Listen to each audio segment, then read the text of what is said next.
Generally ఏంటనంటే Marwadi university అనగానే engineering students మనకు గుర్తుకొస్తారు. ఇంజినీరింగ్ అనగానే మన 2 తెలుగు స్టేట్స్ గుర్తుకొస్తాయి.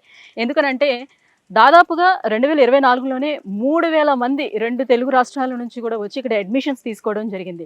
సో, అంతమంది తెలుగు రాష్ట్రాల నుంచి ఇక్కడికొచ్చి జాయిన్ అవుతున్నారు అని అంటేనే మార్వాడి యూనివర్సిటీ యొక్క ప్రత్యేకత ఏంటో మనం అర్థం చేసుకోవచ్చు. అలాగే ఒకప్పుడు ఇంజినీరింగ్ అని అనగానే మోస్ట్‌లీ ఎక్కువ మంది అబ్బాయిలైతే మెకానికల్ ఇంజినీరింగ్ ఎక్కువగా తీసుకునేవారు.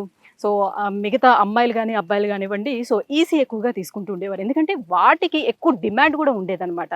సో, ఎవరైనా సీఎస్‌సి తీసుకుంటారా అనంటే, అబ్బా! ఆ డబ్బా ముందు కూర్చొని మేమేం చేయాలి? అసలు సీఎస్‌సి తీసుకుంటే మనకి జాబ్ ఆపర్చునిటీస్ అనేది ఎక్కడున్నాయి అని ఆలోచించేవారు. ఎందుకనంటే అప్పుడు సాఫ్ట్‌వేర్ అనేది అంత ఎక్కువగా బూమ్ లేదు కాబట్టి. సో, ఒక 10 సంవత్సరాల తర్వాత మొత్తం బొమ్మంతా తిరగబడిందని చెప్పుకోవచ్చు. సో, ఇప్పుడు చూసుకుంటే ఎవరైనా ఇంజినీరింగ్‌లో మీరు ఏ బ్రాంచ్ తీసుకుంటారు అని అనగానే సీఎస్‌సి తీసుకుంటాం. యాజ్ యూజువల్ అందరూ కూడా సేమ్ సీఎస్‌సి తీసుకుంటాం అని చెప్తున్నారు. ఎందుకనంటే ప్రెజెంట్ ఏఐ రాజ్యం ఏలుతుంది.